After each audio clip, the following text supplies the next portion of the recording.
everyone. My name is Charlotte Fida D. Garanto from Grade 2 SSES Mango. Today, I will present to you the 5 main parts of the plant and its functions. Come on, let's learn it together. The 5 main parts of the plant are roots, stem, leaves, flowers, and fruit or seeds, each with specific functions. Let's start with the roots. Roots hold the plant firmly in the soil, providing stability.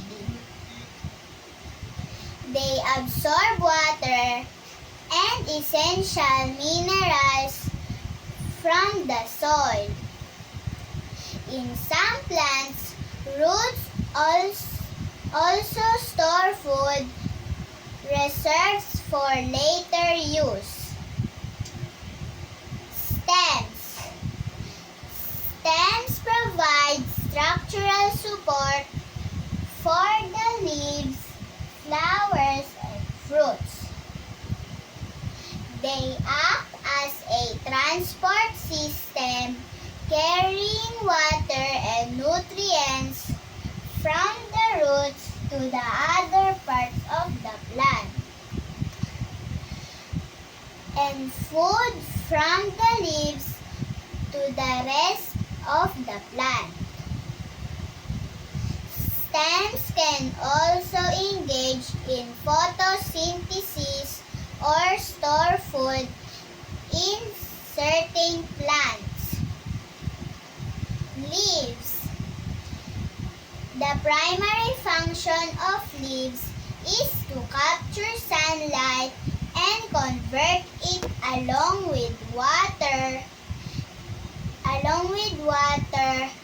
and carbon dioxide into glucose through photosynthesis. They release oxygen into the atmosphere as a byproduct of photosynthesis. Flowers. Flowers are the reproductive organs of the plant, producing pollen and seeds necessary for the species to continue. Many flowers attract pollinators like insects and birds, which are crucial for the reproductive process. Fruit and seeds.